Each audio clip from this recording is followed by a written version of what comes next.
Hello student, स्वागत है आप सभी का आपके अपने चैनल गॉड क्लासेस पर।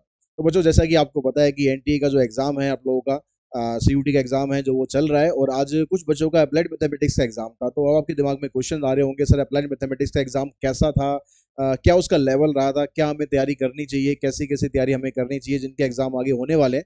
तो उन सबके मन में कुछ ना कुछ क्वेश्चन ऐसे जरूर घूम रहे होंगे। तो मैं आपको बता दूं कि जो स्टूडेंट से बात हुई है, जिन जिनका आज एग्जाम था, 3-4 स्टूडेंट्स का एग्जाम था जो हमारे साथ पढ़ते हैं गॉड क्लासेस पर। तो उनमें से कुछ बच्चों से बात हुई। तो बात होने के बाद जो पूरा सार निकल कर आया, जो निचोड़ निकल कर आया, तो मैं अगर उसको कम शब्दों में कहूँ तो मैं ये कहूँगा कि आपको टेंशन लेने की बहुत ज़्यादा ज़रूरत नहीं है, बहुत ज़्यादा आपको पैनिक होने की ज़रूरत नहीं है। हाँ, थोड़ा बहुत ज़रूरत है। वो मैं बता रहा हूँ आपको क्या क्या चीज़ें और हैं जो आपको ध्यान रखनी है और आपको कर लेनी है, छोड़ के बिल्कुल भी नहीं जाना है। ठीक है, अगर हम बात करें सबसे पहले सेक्शन ए की, तो सेक्शन ए ही सबसे ज़्यादा हमारे लिए प्रॉब्लमेटिक है, क्योंकि वहां पर ऑप्शंस हमारे पास नहीं है। तो वहां पर जो क्वेश्चंस आएंगे वो आप छोड़ नहीं सकते हो, अगर छोड़ोगे तो नंबर कटेंगे। तो सेक्शन ए बहुत इंपॉर्टेंट रोल है, प्ले करता है। और अगर मैं आज आज जो पेपर हुआ था उसकी अगर हम बात करें तो इंटीग्रेशन का उसमें डायरेक्ट कोई क्वेश्चन नहीं था, लेकिन डिफरेंशियल इक्वेशन के क्वेश्चन थे। और डिफरेंशियल इक्वेशन के क्वेश्चन करने के लिए इंटीग्रेशन तो आपको करना ही, मतलब कैलकुलस वाला पार्ट आपको स्ट्रॉन्ग अपना करके जाना है। कैलकुलस वाला पार्ट अगर आपका स्ट्रॉन्ग नहीं है तो सेक्शन ए में गड़बड़ हो सकती है, इसलिए कैलकुलस पर ज़्यादा आप ध्यान दो। और डिफरेंशियल इक्वेशन में जैसा सिलेबस में दिया हुआ है, जितना दिया हुआ है खाली उतना मत करना, जितना मैंने जैसे पूरा कराया आपको होमोजीनियस और लीनियर डिफरेंशियल इक्वेशन और बाकी जो डिफरेंशियल इक्वेशन के क्वेश्चन कराए हैं, सब कुछ करके जाना। मतलब भरोसा मत करना कि आउट ऑफ सिलेबस क्वेश्चन नहीं आ सकता, कि डेफिनेटली आ सकता है, क्योंकि आज के पेपर में भी आए हैं। और दूसरा, जो इंटीग्रल्स में हमने डेफिनेट इंटीग्रल में पढ़ा था कि ग्रेटेस्ट इंटीजर वाला जो क्वेश्चन था, ठीक है, ग्रेटेस्ट इंटीजर वाले क्वेश्चन थे वो हमने ज़्यादा नहीं करे थे, कुछ एक दो क्वेश्चन प्रैक्टिस करे थे, लेकिन उसको भी आप लोग कर लेना, 12th क्लास में हमने किए हुए हैं।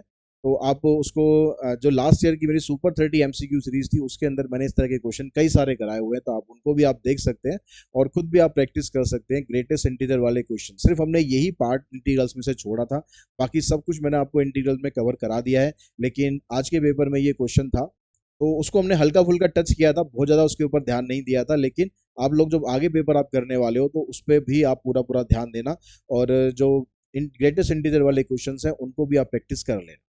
ठीक है, तो सेक्शन ए में बहुत ज़्यादा ऐसा कुछ नहीं था कि बहुत ज़्यादा मुश्किल चीज़ें हों या बहुत ज़्यादा ऐसा को कि आउट ऑफ सिलेबस चीज़ें हों, लेकिन आगे कुछ नहीं पता। आगे कुछ नहीं पता, ऐसा जैसे पिछले साल भी था कि किसी दिन पेपर तो बहुत आसान था, किसी दिन पेपर थोड़ा सा टफ था। तो लेवल पेपर का अलग अलग हो सकता है, आगे आने वाला पेपर आपके लिए हो सकता है कि आज के पेपर से भी आसान हो, या फिर हो सकता है कि आज के पेपर से थोड़ा सा मुश्किल हो। आज का पेपर हम कहेंगे तो मॉडरेट मॉडरेट था, मतलब कोई ज़्यादा ऐसा मुश्किल भी नहीं था, और मैं ये कहूँ कि भाई बिल्कुल लड्डू था, बिल्कुल आसान था, तो वो भी नहीं था।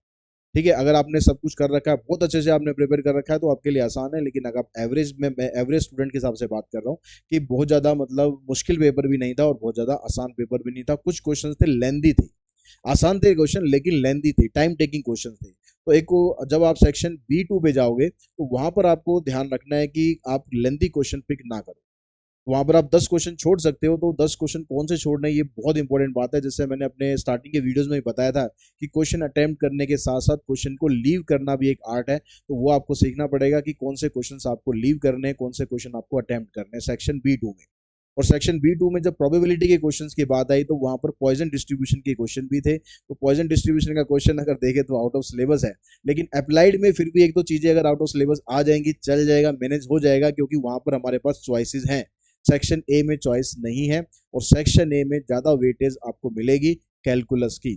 मैट्रिक्स डिटरमिनेंट के क्वेश्चन सिंपल क्वेश्चन आए थे, आज के पेपर में आए थे जो, तो सिंपल क्वेश्चन थे। एलपीबी के क्वेश्चन भी बहुत ज्यादा मुश्किल नहीं थे। तो मेन है सिर्फ कैलकुलस, अगर आपने ढंग से कर लिया तो सेक्शन ए आपका बहुत अच्छे से कवर हो जाएगा। और सेक्शन B2 में मुझे लगता नहीं कि किसी स्टूडेंट को बहुत ज़्यादा प्रॉब्लम होगी। अगर एक दो क्वेश्चन आउट ऑफ सिलेबस भी आ गए, एक दो क्वेश्चन लेंदी भी आ गए, मुश्किल भी आ गए, तो सेक्शन B2 में प्रॉब्लम हमें नहीं होने वाली है। तो सेक्शन ए पर ज़्यादा ध्यान दो, सेक्शन ए पर ज़्यादा मेहनत करो, और उसके लिए कैलकुलस पर ज़्यादा ध्यान देना है।